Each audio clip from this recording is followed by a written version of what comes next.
Hello everyone. आज આપણે એકદમ ક્રિસ્પી અને ઝટપટથી બનવાવાળી બે ટાઈપની ફરસી પૂરી બનાવશું। એક મેંદાના લોટથી અને બીજા ઘઉંના લોટથી બનાવશું।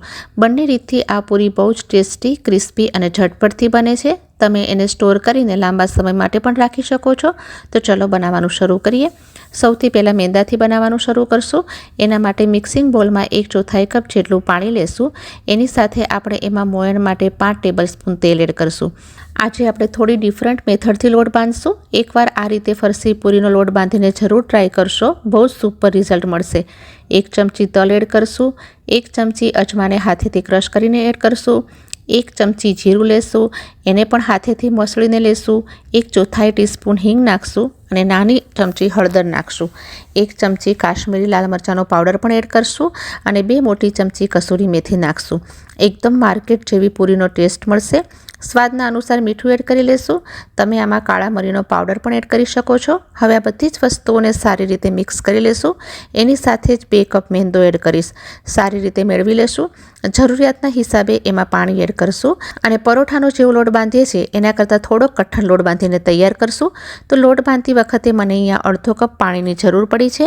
અહીંયા આપણો ડો તૈયાર છે। તો હવે એને કવર કરી અને 10થી 15 મિનિટ માટે સાઈડ કરી લેશું। 15 મિનિટ પછી આપણો ડો એકદમ સેટ થઈ ગયો છે। તો એને આપણે સારી રીતે મસળી લેશું। લોટમાંથી નાના નાના લુવા તૈયાર કરી લેશું। હવે હથેળીના વચ્ચે આ રીતે લુવાને ફેરવીને સ્મૂથ પેડા જેવું બનાવી લેશું। આ રીતે અહીંયા આપણે બધા જ લુવા તૈયાર કરી લીધા છે। હવે લુવામાંથી પૂરીઓ વણીને તૈયાર કરશું। તો પૂરી આપણે એકદમ પાતળી વણવાની છે। રોટલીથી પણ એકદમ પાતળી વણવાની છે, બિલકુલ ટ્રાન્સપરન્ટ। જો આ રીતની પૂરી વણીને આપણે તૈયાર કરશું। તો અહીંયા આપણે એકદમ પાતળી પૂરી વણીને તૈયાર કરી છે। તો ફોર્ક કે નાઇફથી આપણે માર્ક કરવાની જરૂર નહીં પડે અને આપણી પૂરી છે એ બિલકુલ ફૂલશે પણ નહીં। આ રીતે તમારો ટાઈમ પણ બચી જશે અને પૂરી પણ એકદમ ક્રિસ્પી મળશે। આવી જ રીતે બધી જ પૂરીઓ વણી લીધી છે। હવે આપણે પૂરીને ફ્રાય કરશું। એના માટે તેલને ચેક કરી લેશું। તો તમે જોઈ શકો છો કે આપણે જે લોટ નાખ્યો હતો એ તરત જ ઉપર આવી ગયો છે, મતલબ આપણું તેલ સારી રીતે ગરમ થઈ ગયું છે। ગેસની ફ્લેમને અત્યારે મીડિયમ રાખશું અને એક એક પૂરીને ડ્રોપ કરતા જશું। પૂરીને અલટાવતા પલટાવતા જઈ અને સારી રીતે ફ્રાય કરશું। જ્યારે પૂરીમાંથી બબલ્સ એકદમ ઓછા થઈ જાય અને તમે એને ચમચાથી પ્રેસ કરશો તો તમને સમજમાં આવી જશે કે કેટલી ક્રિસ્પી થઈ રહી છે। જો થોડી પણ નરમ લાગે તો ફરી એને અલટાવી પલટાવીને ફ્રાય કરી શકો છો।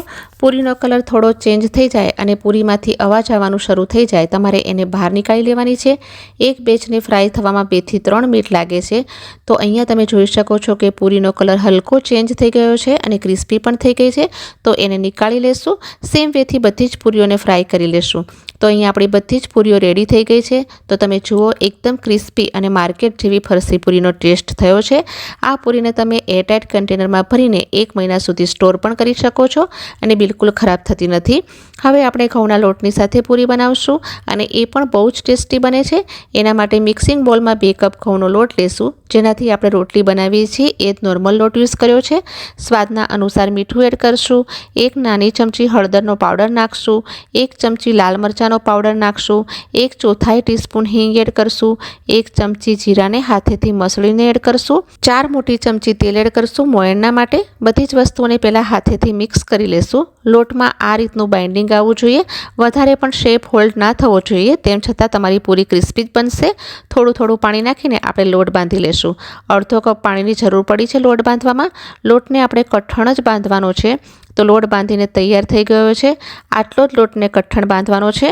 એને પણ આપણે 10થી 15 મિનિટ માટે કવર કરીને રાખી મૂકશું જેથી લોટ સારી રીતે સેટ થઈ જાય। 10 મિનિટ પછી લોટ આપણો સારી રીતે સેટ થઈ ગયો છે। તો હવે એકવાર મસળી લેશું અને એમાંથી નાના નાના લુવાઓ તોડીને સ્મૂથ પેડા જેવું બનાવી લેશું। આ પૂરીને પણ આપણે પાતળી વણીને તૈયાર કરવાની છે। જેમ આપણે આગળ મેદાની પૂરી બનાવી હતી સેમ પાતળી બનીને તૈયાર કરશું। જ્યારે આપણે એકદમ પાતળી પૂરી બનાવીને તૈયાર કરશું તો આપણે ફોર્કથી માર્ક કરવાની જરૂર નહીં પડે અને બિલકુલ ફૂલશે પણ નહીં। આવી રીતે બધી જ પૂરીઓ વણીને તૈયાર કરી લીધી છે। હવે આ પૂરીને ફ્રાય કરવા માટે હું એ જ તેલનો યુઝ કરી રહી છું। તમે જોઈ શકો છો કે તેલ સારી રીતે ગરમ થઈ ગયું છે। તો હવે એક એક પૂરીને ફ્રાય કરવા માટે તેલમાં છોડતા જશું અને ફ્રાય કરી લેશું। પૂરીનો કલર થોડો ગોલ્ડન બ્રાઉન થઈ જાય ત્યાં સુધી એને ફ્રાય કરશું અને એક એક બેચને ફ્રાય કરવા માટે મને 2 થી 3 મિનિટનો ટાઈમ લાગ્યો છે। તો અહીંયા પૂરી એકદમ ક્રિસ્પી થઈ ગઈ છે, બબલ્સ પણ ઓછા થઈ ગયા છે અને તેલ પર એ તરવા માંડી છે। તો આ સ્ટેજ પર પૂરીને નીકાળી લેશું અને આ રીતે બધી જ પૂરીઓ તળી લીધી છે. તો જોયું ને ફ્રેન્ડ્સ, મેંદા અને ઘઉંના લોટમાંથી કેટલી બધી પૂરીઓ આપણે બનાવીને રેડી કરી શકીએ છીએ અને એ પણ બહુ જ ઇઝી મેથડથી.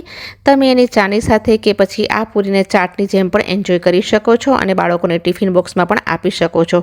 ઠંડી થઈ જાય પછી એને એરટાઇટ કન્ટેનરમાં ભરી લેશું અને આ પૂરીઓ મહિના સુધી પણ ખરાબ નહીં થાય. તો તમે પણ આ જલ્દીથી બનવાવાળી પૂરીને જરૂરથી ટ્રાય કરશો.